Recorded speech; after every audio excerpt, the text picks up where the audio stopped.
Have you ever listened to our podcast, John? Wow. Wow. I have them queued up, and I have not. That's not helpful. I mean, it's a little helpful if you've subscribed. It'd be better if you listened, but if you've subscribed, that's... I've heard the snippets.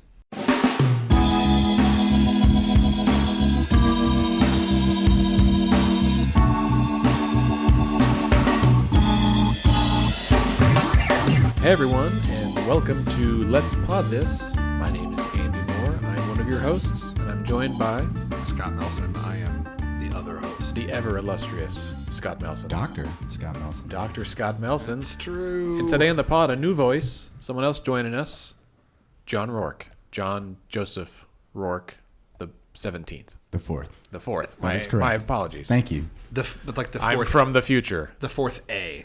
A, Right, because there's another one. he might be the fourth B I based guess on what he just described. That's anyway. true. John is on our board. He's our board member. He's our board treasurer, actually. And he is joining us today because we're a week late, but we're doing a Veterans Day episode of the podcast.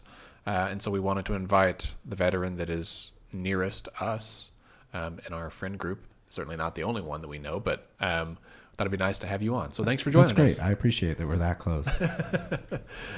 So today on the episode, we're going to certainly talk with John. And we've made jokes about your name already, but your wife always refers to you as Joe. And so I've just started referring to you as Rorke so that there's no confusion when I talk to other people. Which is apropos if we're going to be talking about veterans things, because in the service, you are your last name. This is true. Also in football. Okay, Although when I fair played enough, football, fair my enough. coach always called me Andy Moore. Is it possible there was more than one Moore? No, not on my team. It was in Minnesota. There was a lot of Krasinskis and Gundersons? Nice. Gundersons, Andersons, lots of Andersons. I didn't play football. I was on the wrestling team. I Really? will. Yeah, I was a wrestler. I will withhold what my coach called me. Fair enough. That's probably for the best. So also on the show, besides visiting with John for a little bit, we're going to also talk about what's happened thus far this week. Today we are recording this on Wednesday at about 7 o'clock in the evening, Wednesday the 15th. The House has voted. Both JCABs have met. The Senate has not yet voted, and so it's possible we might have to do a brief emergency pod, which I know Scott is really excited about. I love emergency pods. It'll be shorter, but we may have to do that come Friday afternoon or something. So, but we're going to start on maybe hopefully a more positive note by talking with John. Mr. Rorke, what motivated you to join the military in the first place? I think that's a perfectly poignant question. So a lot of the folks in my family also served in the military, one capacity or other. Some of them were drafted. My godfather was in World War II. My father and his brothers were shortly thereafter. So I also went to military school, a small military school in Virginia. For high school or college? For high school. Okay. And was recruited a little bit to a service school. But decided not to go. I kind of struck out on my own. And I remember being in college. This would have been early 2003, late 2002. And there were some recruiters that had come to the school. And this was in a very liberal part of the country. And In the Northeast? in the Northwest, of all places. Really? I was living in the Northwest. at Where the time. haven't you lived? Florida? Have you lived in Florida? I have not lived in Florida, All nor right. do I desire to. Me either. It's the humidity. It's Not a nothing lot of Irish personal. Americans in Florida. Is that? I don't know. I don't know the answer to that. They retired there. But it is very humid, and that doesn't suit me. So Just feel like it'd be a lot of like sunburns. Yeah. Good call. Yeah. Fair-skinned. there you go. That must be it. There you go. So, and anyway, I was at school, and the recruiters were there, and there were a number of students that had organized a protest, and the protest took a turn for the worse, and they ended up throwing books at the recruiters. And I think I had this moment of patriotic epiphany and thought that, well, you know, there was an impending conflict I felt like coming up, and which turned out to be true. I'm not saying I'm a prophet, just observant, I think. And I walked that day to the recruiting station and signed up. Really? So you had like sympathy for the recruiters for being attacked and decided? I think that I had some feelings that the younger generation was not going to sign up in droves. This was post 9/11. Okay. Okay. I don't think I was of age when 9/11 happened, 2001. So just maybe right on the cusp. And then, but in 2003, with what I thought was an impending war coming in another country, that being Iraq, I didn't see a lot of people. Maybe I was a victim of my location and circumstance, but I didn't see people signing up in droves when I got to the recruiting station. I think it's true. I mean, I had a cousin that signed up, but he after 9/11, but he's one of two people I've known that, well, three, counting you, I guess. But yeah, it was not. Everyone saw it coming, but no one wanted to sign up. Yeah. Right. So I took the opportunity to join right at that time, right before the beginning of the Iraq conflict. What branch of the service did you join? I was in the Army. What was there a particular reason that you chose Army versus Navy, Marine Corps, like what Air Force? What was that, like a family decision, or how did that play into it? Well, to be fair, both of my uncle and my father, that we were from a long Army lineage. Okay, sure. And I was at military school. In high school, I was part of the Army JROTC, and so I knew a lot about sort of Army regulations and things that would have come into play. Put me a little bit ahead of my class there. Suppose if I had signed up to be in the Navy, I wouldn't have known as much at the time. But I did actually walk all the way to the Marine Corps recruiting office, and it was closed. And I stood there yanking on the door or knocking on the door or whatever, and it's raining because it's the Pacific Northwest. And a guy sticks his head out from the Army office, and he goes, "Can I help you?" And I go, "Well, I'm here to sign up for the Marine Corps." And he said, "Well, come on in, get warm." And, sort of the rest is history, as they say. Funny. Sure. I did Air Force ROTC for, I guess, just 1 year in high school up in Minnesota. My grandfather was an Air Force retired Master Sergeant. My dad did a brief stint in the Army, but I mean, really just 3 years. But I signed up because it was called Aerospace Science, and I was a big nerd, and I thought, that sounds cool. And then I got in, it's like, oh, it's ROTC. All right, well, I'll wear the uniform every Wednesday, it's fine. But I had no aspirations of signing up, so I applaud you on taking the initiative in the rain, going to a locked door, and still following through on that. Yeah, sure. No, absolutely. I echo that. So I did not do ROTC either in high school or college. I thought about it. I gave it a lot of serious consideration. I considered a couple of the service academies for college. Looked really hard at Texas A&M with the thought of being in ROTC and being in the Corps at Texas A&M, and for a variety of reasons, mostly just because my kind of reasoning ended up being, and this was after 9/11, but I don't think the conflict in Iraq was not quite as imminent as it was by 2003. But for me, the decision was, man, I'm 18, and this seems like a really long commitment, and that's something that I have wrestled with a lot for the last 15 years. That decision. Not saying I regret it. Not saying I just something that I thought about doing and didn't do, and I've looked back on that several times and been like, man, what if I kind of had gone down that path? Well, and I think that's one of the things that maybe the armed forces doesn't communicate as well. It's like there's a ton of ways to serve, right? And somebody with a particular skill set, such as being, a doctor, a lawyer, those types of special skills. When I joined the military, I didn't have any skills. I mean, I could march, I could shoot, I could do all those things because of how I was raised, but I didn't have a skill set like you have now, and certainly nothing that was in demand to the military. And we do see all the time a need for people with special skills to go into the military and serve their time. So your time is not up, my friend. You mean it'd still take me? Yeah, I'd have to What is the cutoff on that for when you can enlist? So there are waivers to enlistment depending if you have one of those special skill sets. Right. And so I think that it's been extended. The last time I saw it was extended to 42. Okay. And there's always the uniform services that you never hear of, right? And one of those being the National Public Health Health Service. Corps. Public Health Corps. I had no awareness of that until I started working in HIV care. And there's a a pretty significant group of public health employees in Washington, and so the first conference I went to was really like All these people walking around in uniforms. yeah, and like who are these at the people? time, the woman that was the head of the HIV and AIDS Bureau was a member of the Public Health Service, and so she had like a little entourage kind of that followed her around, and it was really fascinating. So I started reading all about it, and I was like, I had no idea. Yeah, I know. Dr. Vivek Murthy, who was the Surgeon General under Barack Obama and briefly under President Trump, I was reading about him one day. I clicked on his Wikipedia page because he's like, I mean, the guy's 34, I think, 35, and is the like chief doctor for the nation, which, you know, makes you feel like you haven't really accomplished anything in your life. Right. I clicked on his Wikipedia page, and he's like Vice Admiral Dr. Vivek Murthy, and I was like, what? It's like, oh, so when he was confirmed as Surgeon General, it like comes with this commission in the uniformed Public Health Service Corps, and apparently it's a 3-star position. Interesting.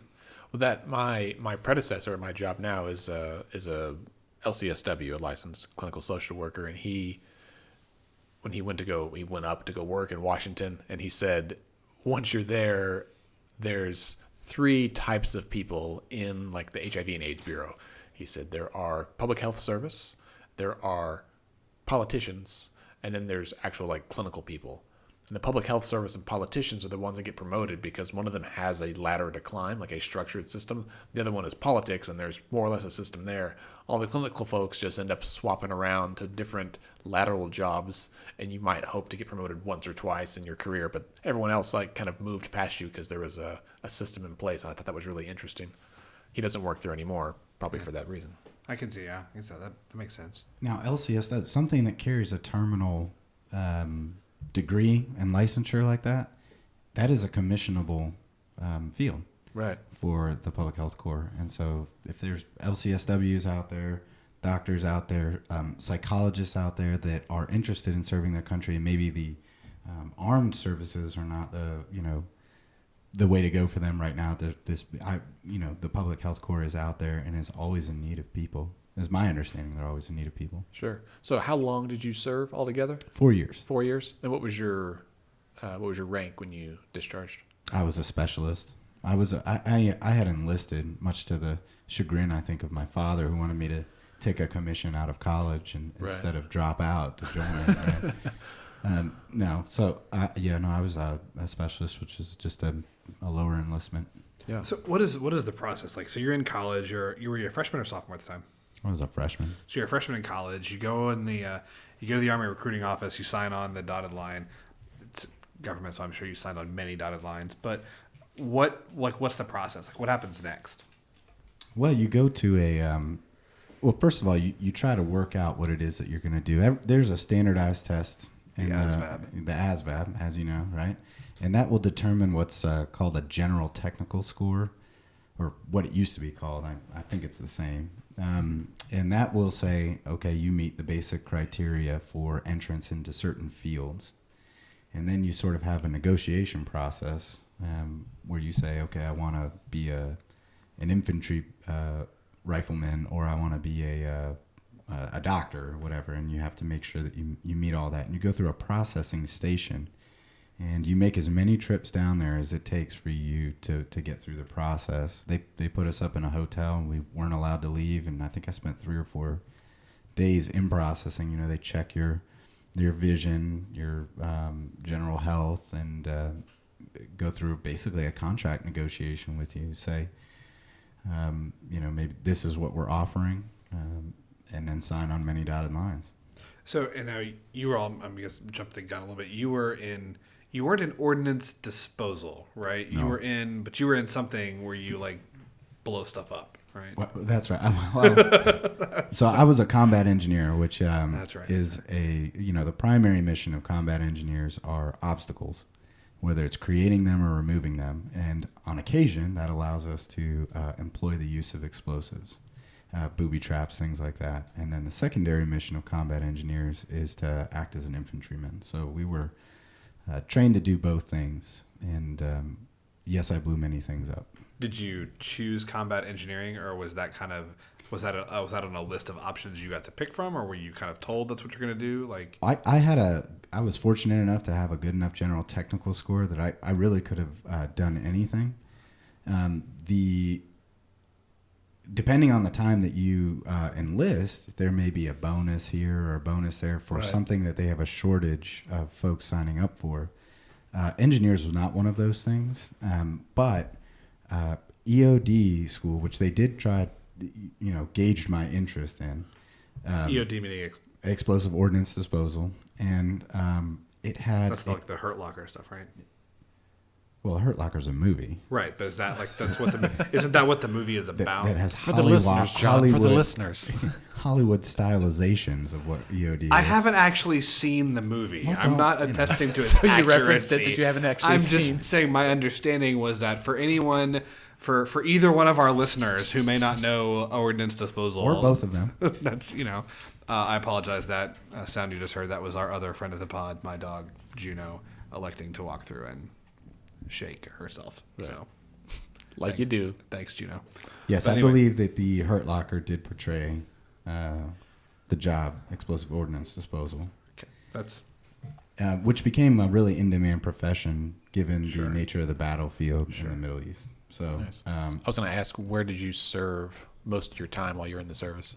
I was stationed at Fort Hood, Texas, and I believe that I spent a total of 3 weeks in between basic training and my advanced training, right, and arriving in Iraq. Wow, not very long. So I did not spend a lot of time at Fort Hood, and we did our first deployment in 2003 and 2004, and when they decided that they were going to do rotations of troops over there. We came back for a year, and then I was on the advance party back to Iraq in 2005 and 2006. And so I probably spent more time out of the country than I did at Fort Hood. Interesting. So were you in Iraq for most of that time then? From 03 to 04, and then again from 05 to 06. Okay. And from my understanding, they've shortened the stints that troops do overseas. It used to be a longer time, and now like each deployment is sorry for listeners at home, the dog is trying to climb on my lap, and she's like a husky. Is she a husky, Scott? We're not sure. We think that she's probably a husky Malamute mix or something. Could be a wolf. Like There's a wolf on my lap. So it's funny. We had another dog prior to Juno that he got sick, and we recently lost him about 6 months ago. We had Baron for 6 years, and for 6 years, he tried to kill all of the squirrels in our backyard with absolutely no success. He didn't even get close. About 3 hours ago, Juno met me at the back door with a very dead, very large squirrel clamped in her jaws, and I never heard her bark. I never heard a sound. I don't know how she got it or when she got it, but apparently she's a much better hunter than Baron was. So maybe there is some wild dog in there somewhere. Perhaps. I hope my insurance company's not listening. If they are, we'd accept your sponsorship. And your subscription. Right? That's right. And don't forget to rate us on iTunes. Right. Scott will appreciate that plug. So you're in Iraq for most of the time. Tell us a couple of questions. Some are serious, some are not. What is the best and worst military food you ever were served? Wish I had more time to think about that. You kind of have to go through the Rolodex of meals that you had. And you mean something that was issued to me by the military. Right, yeah. As opposed to... Not KFC in Iraq, unless it was... Is there KFC in Iraq? I know they have McDonald's. Okay, well, that's a very different part than the part I was in. Yes. I heard they had a Burger King at a base that wasn't too far from where we were at, and we would sometimes sneak over there for hot chow. I've never had Burger King in the Middle East, but I imagine that would have been on this list under the worst. That's just a guess. Who knows? Could be great. So we ate a lot of meals ready to eat, especially in 2003, before there was a lot of infrastructure. Right. And so we ate a lot of the meals in a bag. And I remember that the number 12, which is a black bean burrito, was phenomenal, and it came with really good sauce.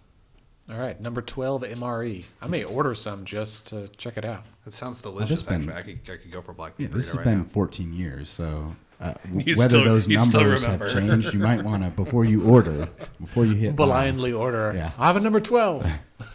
But the black bean burrito MRE was pretty good. Now the sad thing about MREs is they come as complete meals, Right. and there's always some element that's good in an MRE, and if they could just get it all into one version, Right. where the sides and the dessert are Where it's are all good, delicious. yeah.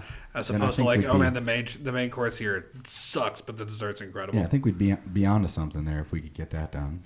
And the worst one, 1 through 11 probably. No, I don't. There was a hamburger one that was pretty bad. That's number 1. I think it was number 8 actually. Oh, well, And you never got to, you just got the boxes. You didn't get to pick them. right. Right. You eat what you get. Yeah. And so I remember that we got far more 1 through 12s because that's how they came. 1 through 12 in one box, 13 through 24 in another box. We got far more 1 through 12s than we ever got 13 through 24s, and that's why I'm more familiar with 1 through 12. Fair enough. Maybe tell us about some of the special people you met. Now, you've told me one story that I want you to tell, because you got to drive some VIPs around. I did. Oh, Diamond Dallas Page? Yeah. Okay, right. So on occasion, and it happened a lot more in the second tour once there was some infrastructure and they were able to incorporate some USO stuff. Toby Keith, by the way, who, if he's listening, we appreciate that visit in 2006, I think. Mm-hmm. That was peak Toby Keith. Was it? Pretty much. I was pretty yeah. cut off, but Yeah. I do remember in hindsight that was Toby Keith that came and played a couple songs. Yeah. Yeah, I think he's done a lot, like USO. I think he's done a few Yeah, he's real USO big. stuff. Yeah. Yeah, so what happened was that I had a first sergeant, and I was on his security detail, and he came into we'll call it an area, where I slept one day and said, "You're on security detail, meet some VIPs over at the landing site or whatever."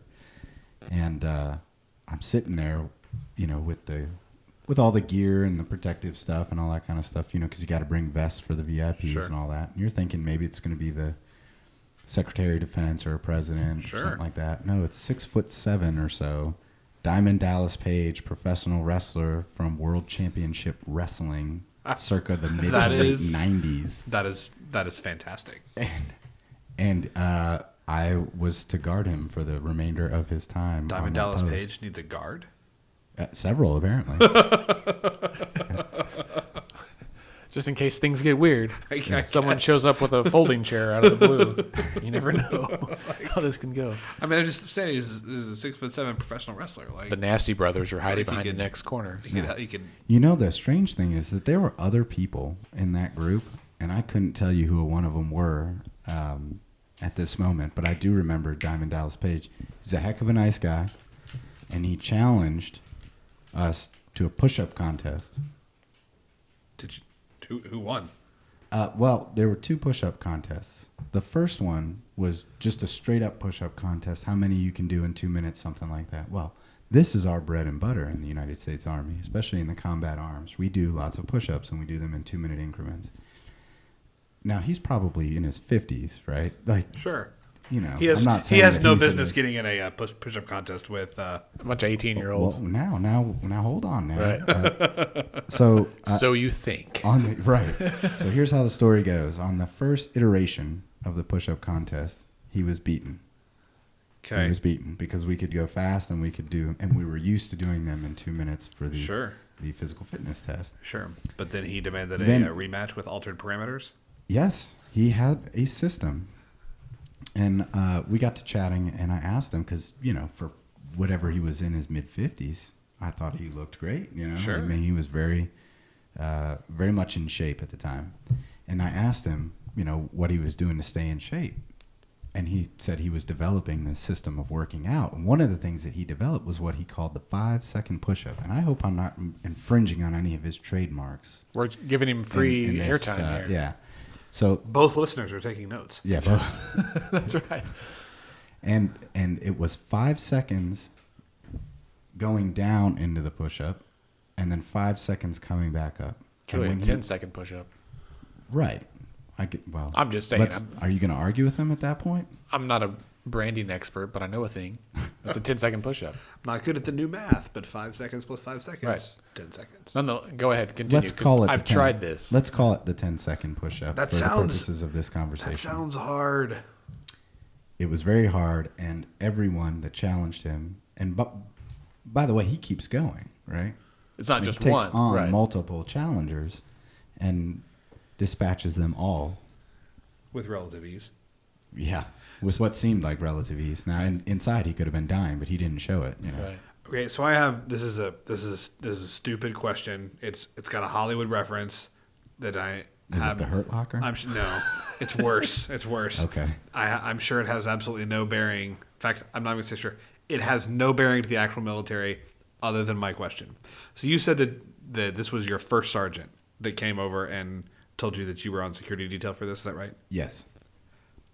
There is a movie starring Pauly Shore called In the Army Now. This is way worse than the Hurt I Locker. think Andy Dick is also in that movie, right? That's true. One of the featured characters in that movie is a first sergeant. And I have never understood what makes a first sergeant and how a first sergeant is different than any other sergeant. So that is my question. What is a first sergeant? When you say this was my first sergeant who told me I was on security detail, what does that mean? So I think that's a great question. Probably didn't need the Pauly Shore reference to ask it, but You could have just asked your first sergeant. yeah. So a first sergeant, the colloquialism, of course, in the military is top. We call him top because he's top dog. And in your company, you have enlisted folks, and you have officers, and you have platoons there, and each platoon has a platoon sergeant, which is the highest enlisted person, and a platoon leader, which is an officer.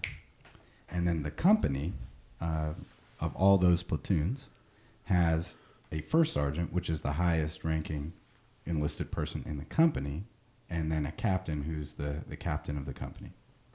I see. So the first sergeant is the sergeant who's the boss of all the platoon sergeants. Yeah, that's right. All right. And by virtue of everyone else. Sure. Right. The highest ranking enlisted person in a company? Yes. Okay.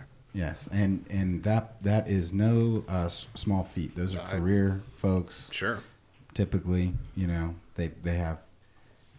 My first sergeant, by the time of the Diamond Dallas Page incident, was a 19, 20-year guy. So Sure. Yeah. They've been around. They know what's going on.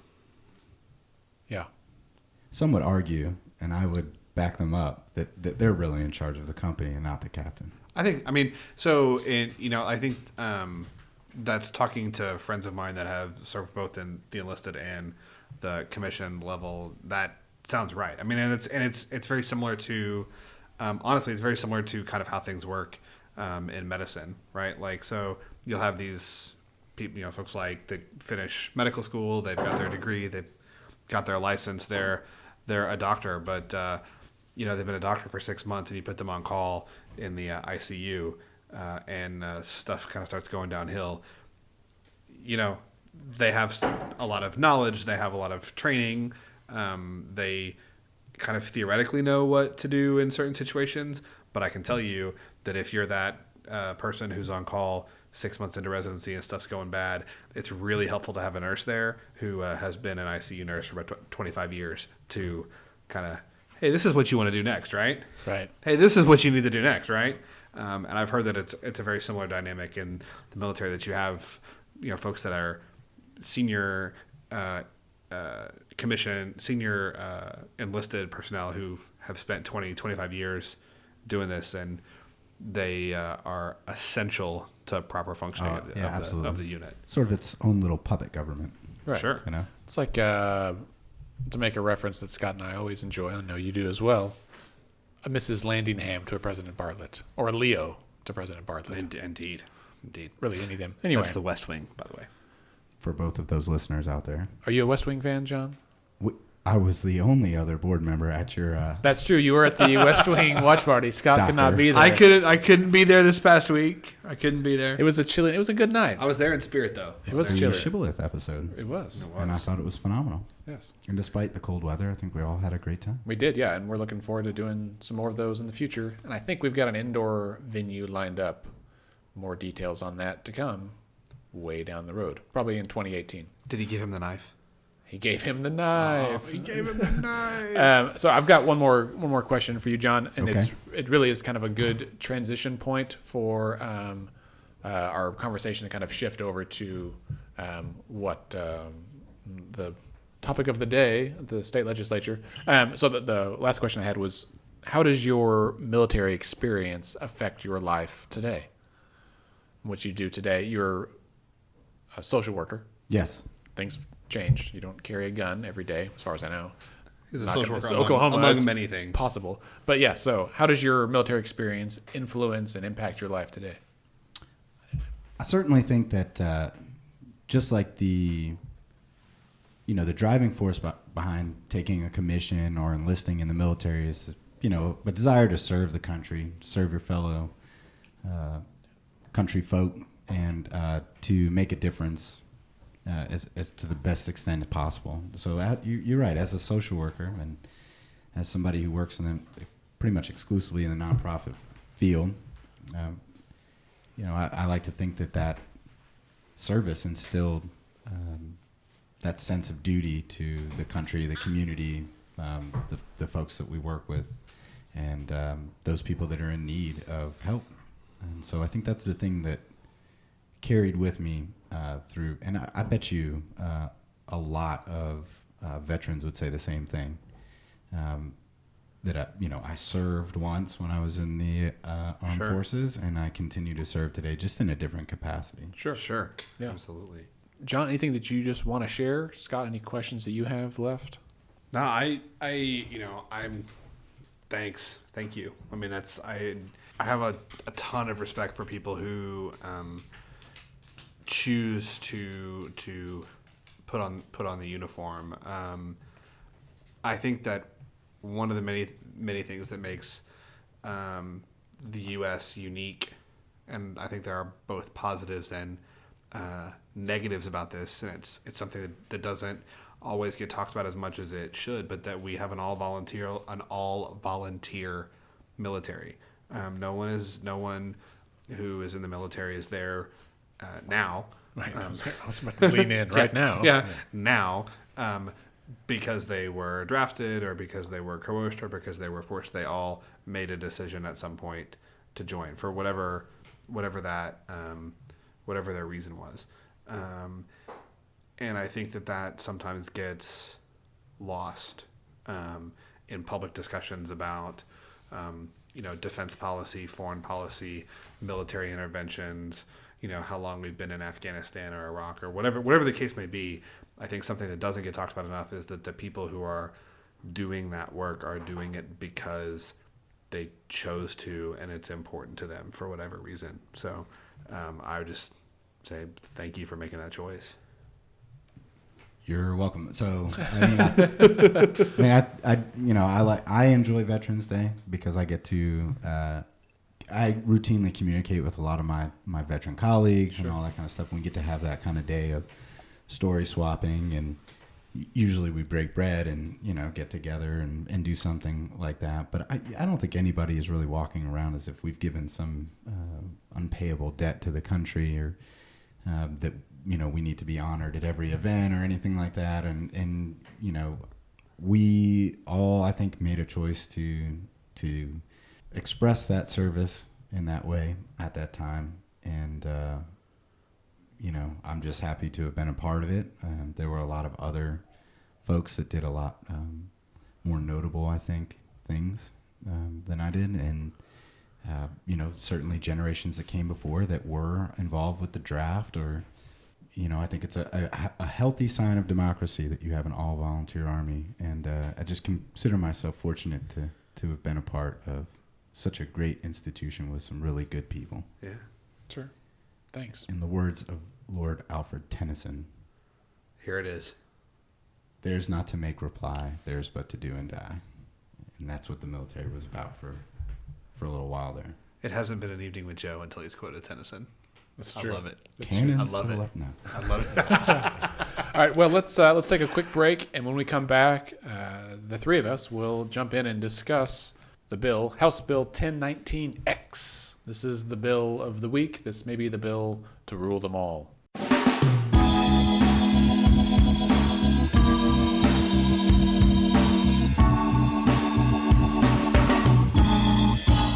Okay, now we're back, and we're going to talk about what happened this week so far, the first 3 days of, today was like the 18th legislative day, but this is day 178 or something? Yeah, it's... Really, since we started discussing the budget at the beginning of May.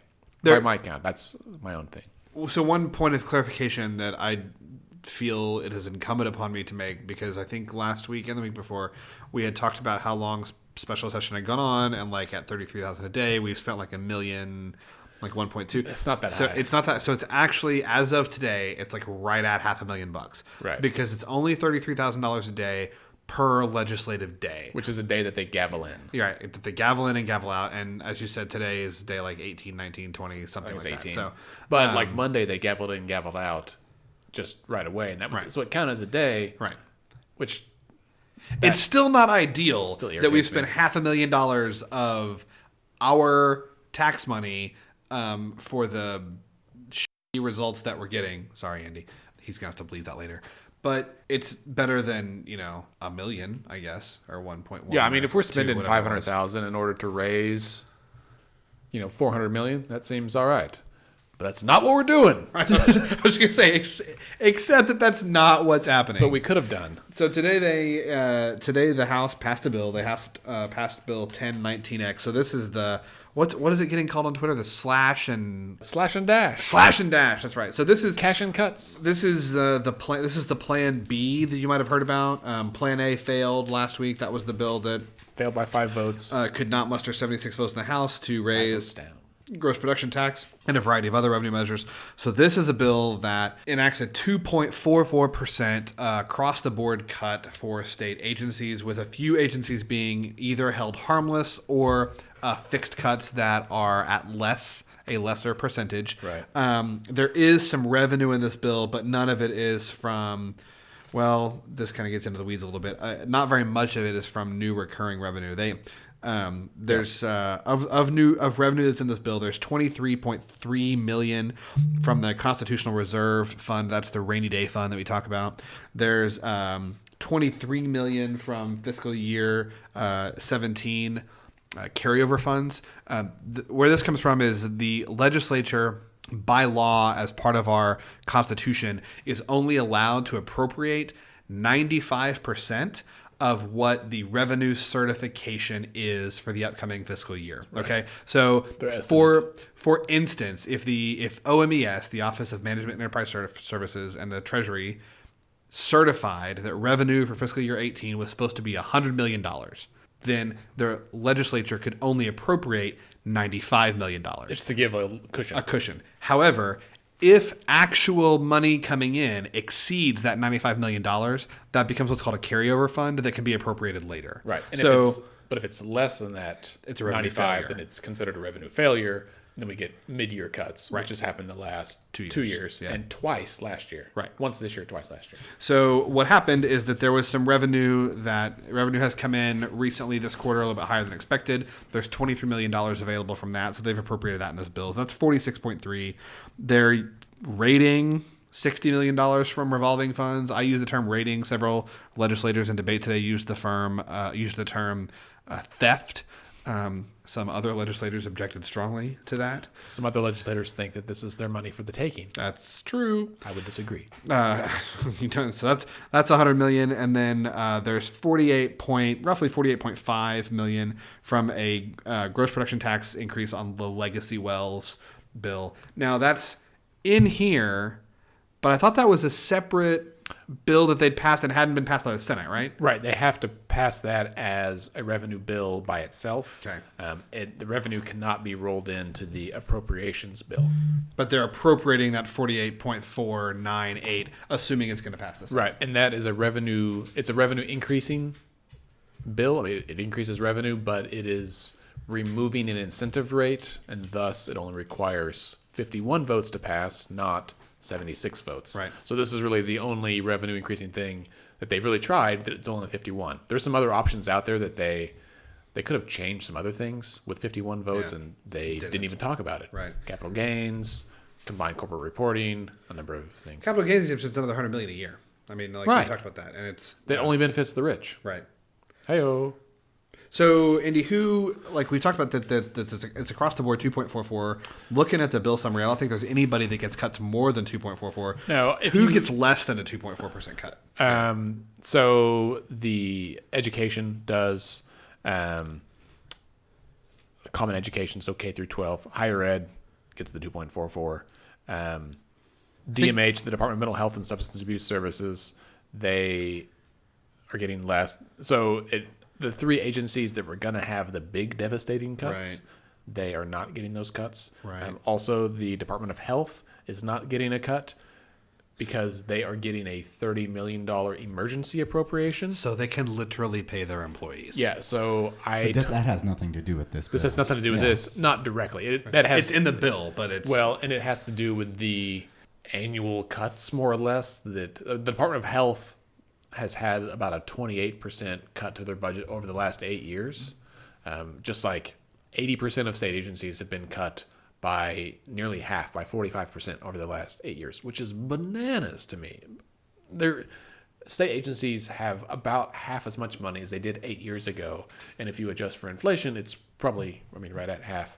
And we're still providing services as best we can. And we still heard at least one legislator today railing about waste and mismanagement and inefficiencies. And I have to tell you that this is one of the things that for me makes the Department of Health situation so frustrating, is because there clearly has been waste and abuse and mismanagement at the Department of Health. And for that to occur right now is terrible, just because it's terrible that it happened. But it also feeds this narrative that, oh my God, that's happening at the Department of Health. Where else is this happening that we don't even know about? Right. Well, tourism for one, but and I think, just as a side, I need to look into this more. But I think that the tourism is under the jurisdiction of the lieutenant governor, because that's part of his deal. Right. Yeah, I think you're right. So I need to look into that because that might have implications on the governor's race. But if I could, a point of personal order about the health department, if I may. It's easy to point fingers and say that there's waste there because funds were misused. I know where you're And going. that's true. So what happened is they used federal funds to pay for state costs because the state didn't give them the money they needed. right. So the state cut money to the Department of Health year after year after year, and the state Department of Health didn't cut services. Like they didn't cut people or programs like they should have, right? They should have cut some things and they didn't. They just kind of covered it up, and it sounds like they just out and out cooked the books and like lied about it on paper, which may have criminal implications, I think, for at least some individuals that are no longer there. Yeah. But yeah, because the amount that they've lost is about what they're short now. So they're trying to get the money up so they can kind of get everything back to zero and then keep going. So they are they're still furloughing everybody, including those that are federally funded because they misappropriated the federal dollars. Yeah, because the federal dollars are gone at that point. They were used for something else. Right, And so you can't use them to now pay the federal can't. Right. The way I said employees. I talked to my staff about it today, and I said they essentially robbing Peter to pay Paul, and then when Peter was due to be paid back, Paul was broke. Like he didn't get his paycheck, and he's like, "Hey, man, it was essentially payday lending, right? Just on like a grand scale, on a $30 million public agency tax dollar scale." Yeah, and it was some programs. My hunch is they started some programs that they shouldn't have that weren't actually funded, But this is indeed fodder for those members of the legislature that would like to see line item budgeting and appropriations so they could really get their hands in there and decide what the health department and other agencies do with the money. Hashtag small government. Yes, hashtag small government. Because these are also folks, as I said the other day, who really think that government should be small and have their hands not on things. But Well, and just one... And this just really, I mean, I there's no other way to say it other than this just kind of pissed me off today.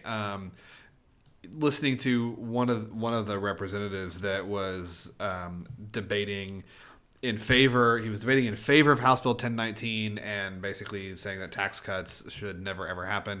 He said at once, we shouldn't raise taxes because it's been tried over and over and over again and we know it doesn't work. He then went on to say that we haven't raised taxes since 1992 in the same debate. He then went on to say that there's all this fraud and abuse and mismanagement. One of the representatives made the point that this is happening in the Department of Health, maybe not solely because, but in part because of things unfunded mandates. An unfunded mandate for both of our listeners is when the government demands that something happen, right? The legislator passes a law that says, hey, state agencies, you have to do this, but then doesn't give them any money to do that, right? Right. So one of the reps was railing against waste and abuse and then proceeds to introduce a bill saying that the Oklahoma Highway Patrol cannot furlough troopers, cannot impose mileage limitations on where they can drive, but doesn't want to give them any additional money. right. I don't. And it's funny because those two things are, mileage isn't a fixed cost, but it has a definite. It's not like they can just they can buy cheaper pens or use less paper or whatever. Right, Like this is where their money goes: salaries and gas. Well, I mean It's fringe benefits, right? I mean, it's salary and fringe benefits. Right. It runs a department or an organization 15, 17, 20% of the cost of the salary just to accommodate for things like payroll taxes, all the way through, possibly, if that's in your budgeting, mileage. And, especially for your people that are sort of remote employees that are, kind of out and about. Sure. Like the highway patrol. Right, who patrol the highways around the state. It's also protect elected officials and the Capitol and that kind of stuff. Yeah. They have kind of an important job. They do. So the other thing about a lot of those state benefits is that they are for state employees because that's what's laid out, maybe not in the Constitution, but in statute that apply across the board. So you can't make changes in one agency that don't, to make them out of line with all the other agencies, right? Like they kind of have a standard package. And so it's not like, we'll just stop giving them vacation time. Right. Like you can't do that. And so the problem with bureaucracy, right, is that on one hand, it creates jobs because we put in checks and balances to make sure that we do things correctly or to make sure that things have oversight. And it takes people to provide oversight. Right. And those people have to be paid, and then you get, like boards or commissions and everything. Nothing isn't for free, and so it's, the reason. What was one of the departments they were talking about today? Used to have, like an oversight commission, but they cut it because of funding, and then there was some waste or fraud, and it's like, well, but you cut it. Was it criminal justice? You seem uncertain about that. I mean, that sounds right. It was a department, and I remember you talking. I remember there were a lot. I was kind of in and out on listening to it today. Also, another point of personal privilege here. Scott rolls his eyes at me. No, not at you. At what you're about to say. I think I know what you're about to say, but is that I just wish that the legislature would update some of their IT services to the 21st century. It would not be that expensive. And I know that like the Wi-Fi and some things in the building are going to be upgraded as part of the restoration. Right. But like House and Senate have entirely different systems. That's why they have different like nomenclatures for their emails. Right. They have different. It's all on separate servers, and one of them like archives all the video. The other one doesn't. The streaming capabilities are really crummy. I can watch a Tesla rocket fly into space without a blip. It's constant service. Yeah. Flying 20,000 miles an hour into space and land again while the rockets fire and it barely gets blurry. I can watch it on my phone, but I can't watch the guys 6 blocks away talk to one another on a stationary floor. Yeah, that is a very valid point. I thought you were going to. I sounded really angry about that. I thought you were going to reference the accusation that OU spends part of its higher ed dollars encouraging students to have abortions, and UCO spends. Did they say that today? Yeah, same guy. Just for those playing the home game, we're talking about Representative John Bennett. This was his debate today, not Forrest Bennett. John Bennett. Who, by the way, was the only person not to vote the other night. Yeah, I don't know Did where you he notice was. that? I did. Apparently that he was dealing with a family situation. Okay. I haven't heard details what it was. And But we try not to call out legislators by name. I think this Jay Bennett is a bit of a lightning rod for attention by everybody. Yeah. And maybe we shouldn't give him that airtime. I think that's a legitimate. I think that's a legitimate point. If we have any listeners in Salazar who would like to run for office from any party, Right. Well, I even debated like whether to put his name out there. Part of it is I just get tired of saying one legislator, one representative, this legislator, this because people want to know who it was. Yeah. But if anyone, and it's not like it's not public record, right? and it's probably true that our 2 listeners were watching the debate right. anyway. Like you can go look. It's just, but I mean, it's just really frustrating to rail on, that there's this abuse and there's this waste, but then also here in the very next breath, we don't have any idea how they're spending their money. Well, then how do you know there's all this fraud, waste, and abuse, right? And you should, but just I would throw out there, you should know how they're spending their money, right? Every single year, OMES, the Office of Management Enterprise Services, every year prepares a comprehensive annual financial report. That is part of their responsibility. It happens every single freaking year, and it's available for you to read. The state auditor inspector do a single audit report every single year. This is required of all activities that involve any federal dollars at all. And we get a fair number of federal dollars in Oklahoma. It's not like there's not any resources out there for you to know how agencies are spending their money, particularly when allocating dollars to agencies is part of your job. Okay, so I'm just saying, for any representatives that are listening, if you don't have any idea how state agencies are spending their money, you can find out without having to conduct an independent, specialized audit of every single state agency. I'm not saying that nothing's ever going to get missed. Obviously, the Department of Health is an example. But again, like you mentioned, it appears that it's not that there was a lack of auditing going on at the Department of Health. It's that the people that were running the department lied, right? Yeah. They cooked the books. They didn't account properly, and it wasn't caught because there was an intent to deceive. Well, and that's the other problem with that bill. And I know, John, you had a comment, but with the health department, so they're going to give them the $30 million, but they have to promise to cut $15 million next year, and that's, I have mixed feelings about that. They're going to have to just lose the programs they should have lost slowly over the last 10 years. Right. They're going to lose them all at once, and the personnel. So I think one of our board members may be affected by that if he hasn't left already. But go ahead. Oh, I was only making, a question. You mentioned a single audit being a mandated process for agencies receiving federal funds. I think there is like a baseline for that. Like you do have to receive $750,000. Okay. Ooh. Here's what I like about our podcast is that I learn something every week too. And also I'm going to highlight for listeners at home that Scott has a binder. I do. Binder full of. Is it? You have highlighting too? I thought we were making it a practice not to call things out. I do. If it's people here at the table, it's okay. Well, I mean, I don't think there's anything wrong with having references. There's nothing. You were, as I've said from the very beginning, you were very prepared. The very first time we recorded, John, we were upstairs at Scott's house and our table was a guitar case. Guitar case on top of a trash can, and Scott laid papers out. He was putting them around like one microphone between us, and so the picture I have of him like getting into it with his arms in the air and just paper all around him. It was a good scene. You see, the more the references, the more animation you get out of Scott Melson on these podcasts. This maybe, and I'd also like to add that we got here and there were handouts. There were, yeah. So we actually have bill handouts, which right now. This was not unlike JCAB, where they received the bill the moment they walked into the room, so did we. However, I'd actually seen it for a little while longer than the representatives who had to vote on it this week. And my handout wasn't 57 pages. It was not. And to be fair, to the hardworking staff at the state capitol who have to prepare these things, my hunch is like the leadership, or whomever makes decisions and says, all right, go type it up. And then whoever has to type it up has to like crank it out in that legalese language. And that's a really difficult thing to do under the gun when it's like, man, it's late. Like I got a family I got to go home to. You guys can't get your act together.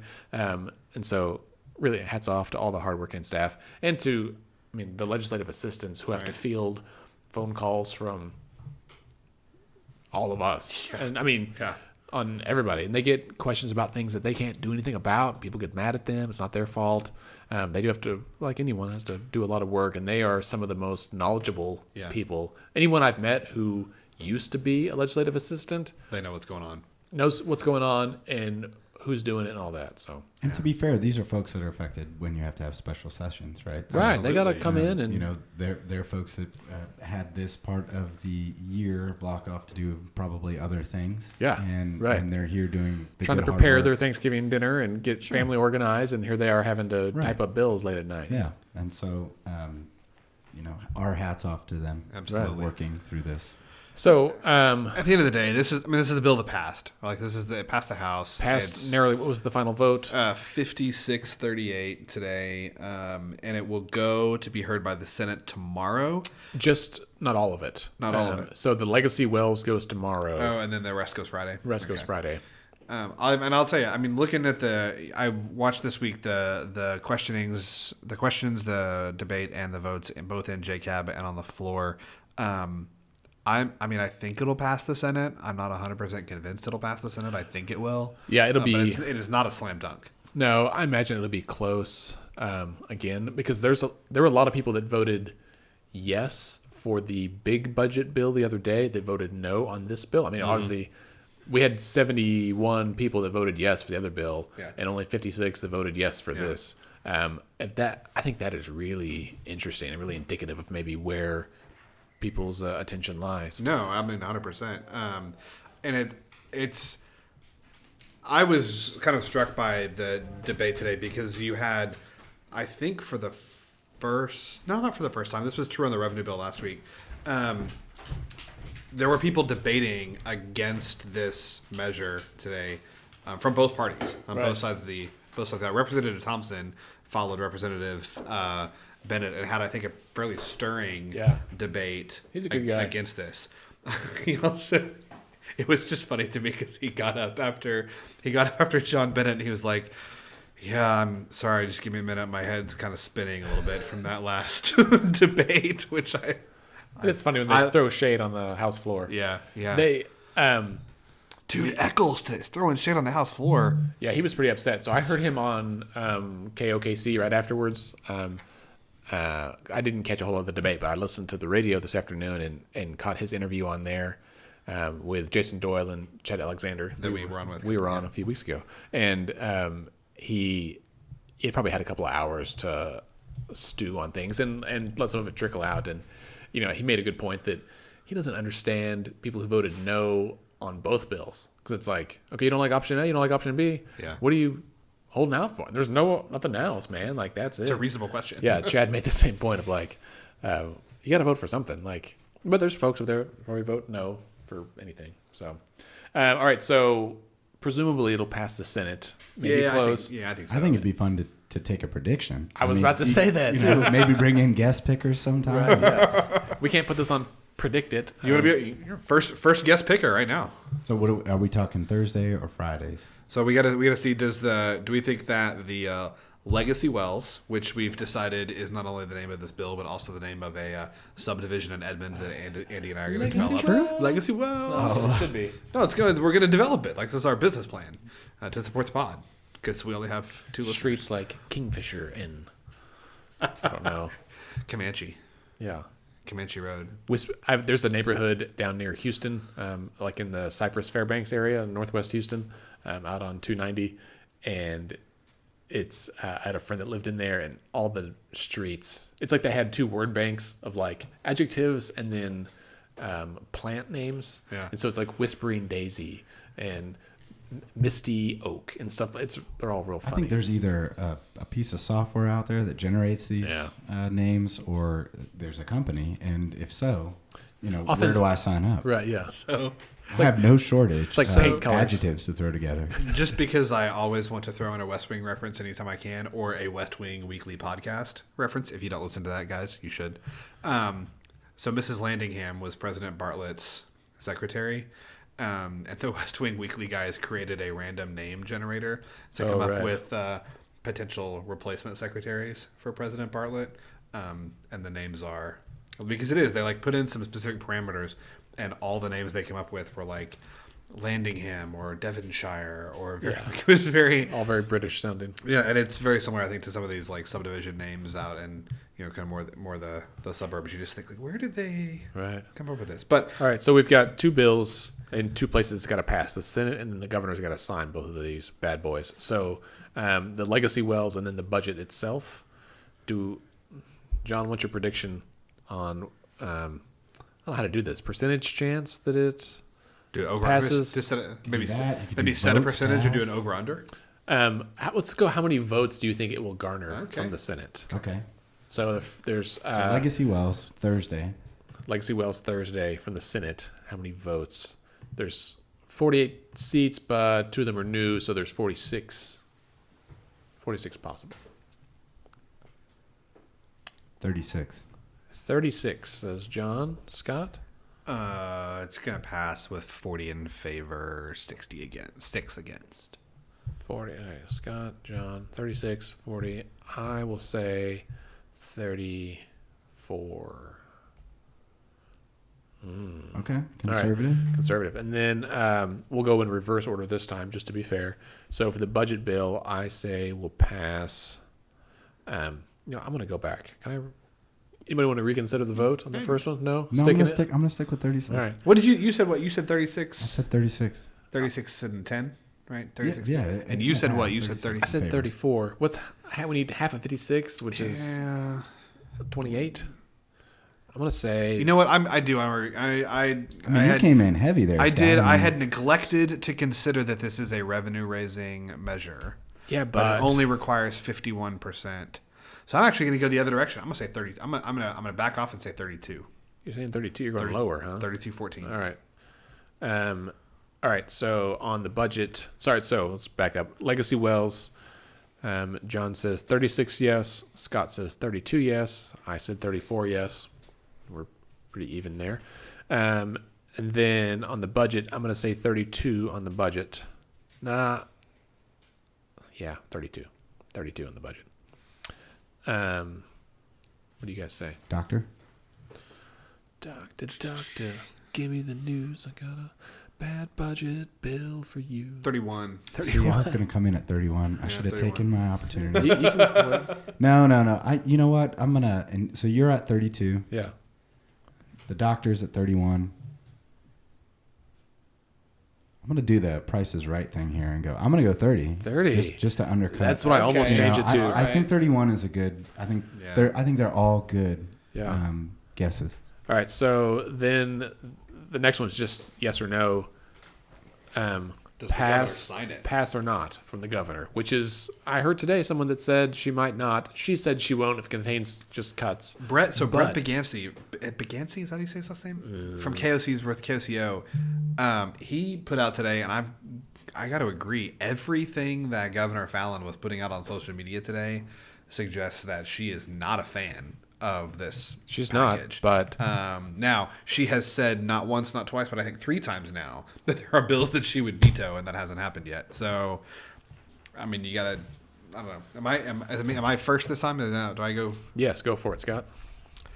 I would say the governor. She will sign the Legacy Wells bill. Yes, and then go for budget too.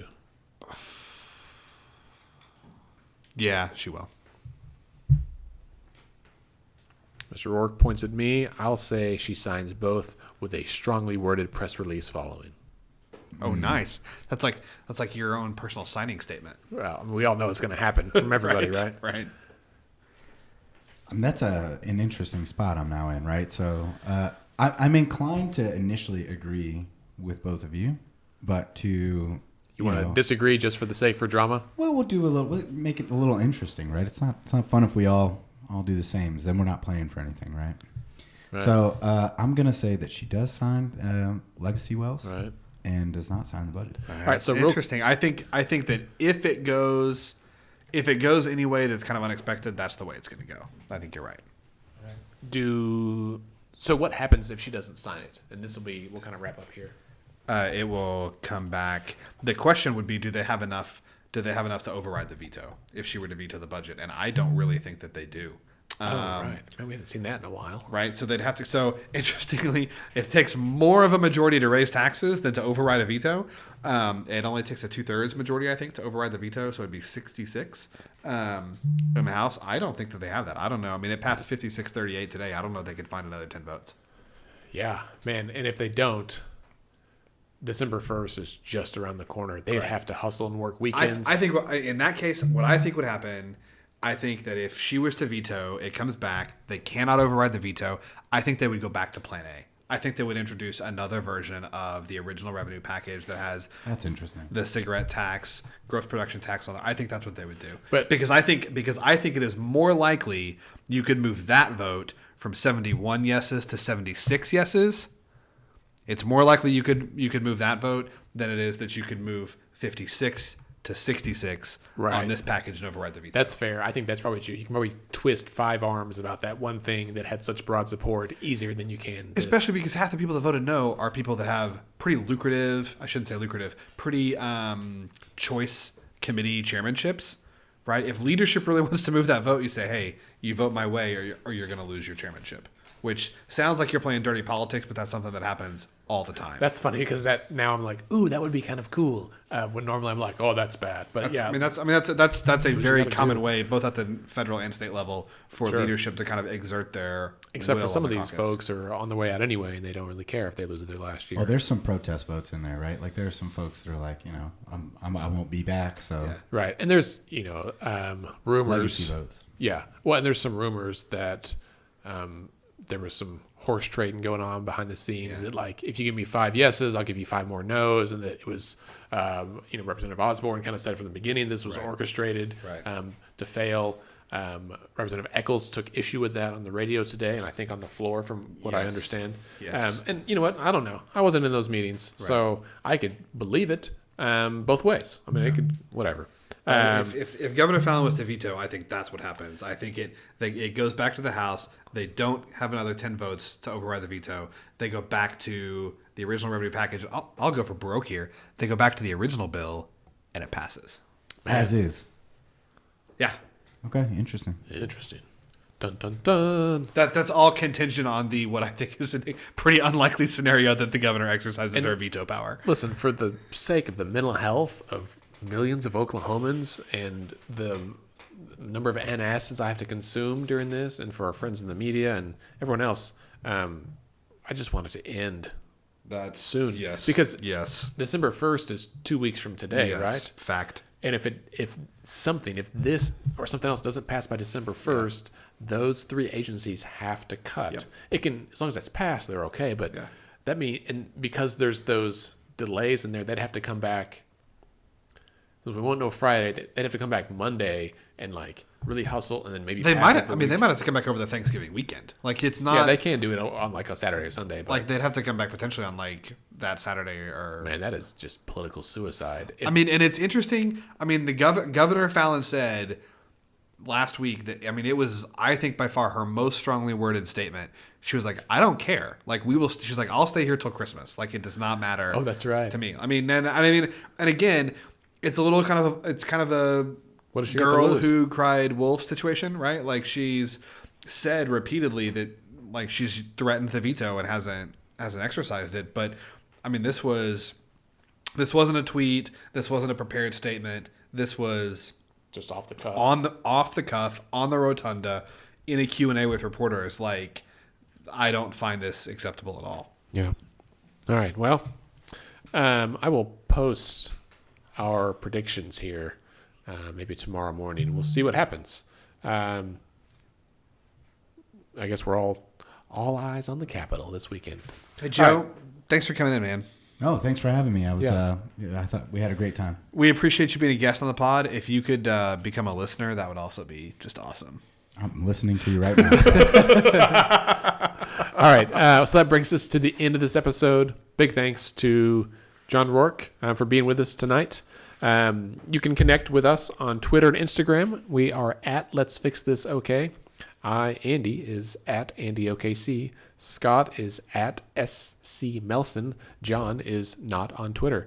And you can also like our Facebook page at facebook.com/Let's Fix This OK. Our website is letsfixthisok.org. And you can sign up for our newsletter, read our blog, find details about upcoming events. We're going to be doing a Christmas card event like we did last year for legislators, probably in December. I don't have that date yet. Our podcast is edited and produced by Scott and myself. And thanks to Scott's wife for letting us use her dining room to record tonight and last week and I think the week before that. We are a member of the Mostly Harmless Media Network, and our theme music is provided by the Sugar Free All-Stars. And as a reminder, Let's Fix This is a nonpartisan, non-profit organization who strives to educate and equip all Oklahomans to engage with their government. We encourage you to get involved in any way you can.